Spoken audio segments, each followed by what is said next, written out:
दरम्यान पुणे पोलीस जेव्हा कारवाई करण्यासाठी पूजा खेडकर यांच्या घरी पोहोचले तेव्हा पूजा खेडकर यांच्या आई मनोरमा खेडकर या माध्यमांच्या कॅमेऱ्यांवर धावून आल्या। मनोरमा खेडकर यांनी हातात असलेल्या केसांच्या क्लिपनं कॅमेऱ्याच्या लेन्सवर मारण्याचा प्रयत्न केला। मनोरमा खेडकर या माध्यमांच्या प्रतिनिधींना चित्रीकरण करण्यास विरोध करत होत्या।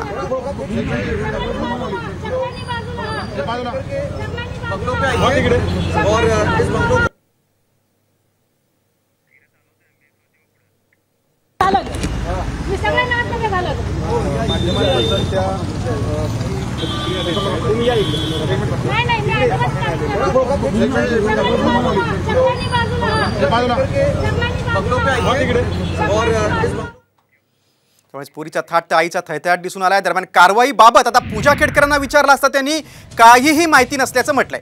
मला माझं काम करू द्या असं देखील त्यांनी माध्यमांशी बोलताना सांगितलंय। आपल्या इथे काही पोलीस गेलेले कारवाई करण्यासाठी मी ह्याच्याबद्दल काहीच बोलू शकत नाहीये। मला ऑथरायझेशन नाही ह्याच्याबद्दल काही बोलण्यासाठी। नाही बघ आपल्या घरी मला ते विचारू नका। आपल्या घरी पोलीस गेलेले आहेत आपल्याकडून नो आयडिया। मला प्लीज विचारू नका ते। मी आता इथे आहे। Let me do my work. प्रशिक्षणार्थी जिल्हाधिकारी पूजा खेडकर यांच्या कारनाम्याचा आणखीन एक अहवाल समोर आलाय। पुण्याचे जिल्हाधिकारी सुहास दिवसे यांनी पूजा खेडकर यांची तक्रार केलेला अहवाल आता समोर आलाय। यात पूजा खेडकर यांनी रुजू होण्यापूर्वी जिल्हाधिकाऱ्यांना कार आणि केबिनची मागणी केली होती।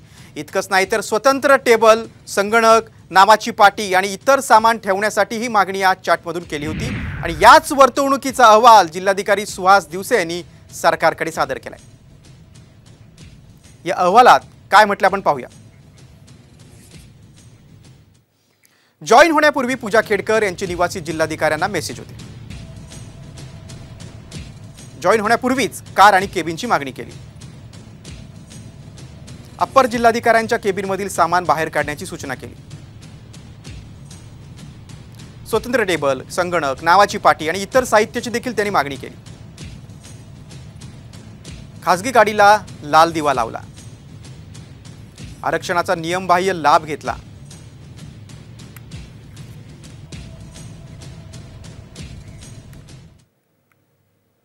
दरम्यान वादग्रस्त प्रोबेशनरी IAS अधिकारी पूजा खेडकर प्रकरणात एक महत्त्वाची अपडेट समोर आली आहे। पंतप्रधान कार्यालयाकडून पूजा खेडकरांचा अहवाल मागवण्यात आल्याची माहिती सूत्रांनी दिली। लबासना या ट्रेनिंग सेंटरने देखील राज्य सरकारकडून अहवाल मागवल्याची माहिती आहे। लबासना अंतिम अहवाल आता UPSC कडे सुपूर्द करणार आहे। आपण अंशतः अंध असल्याचं प्रमाणपत्र पूजा खेडकर यांनी सादर केल्याची माहिती आहे। तर पोस्ट मिळवण्यासाठी बनावट OBC जात प्रमाणपत्र दिल्याचा देखील आरोप करण्यात आलाय।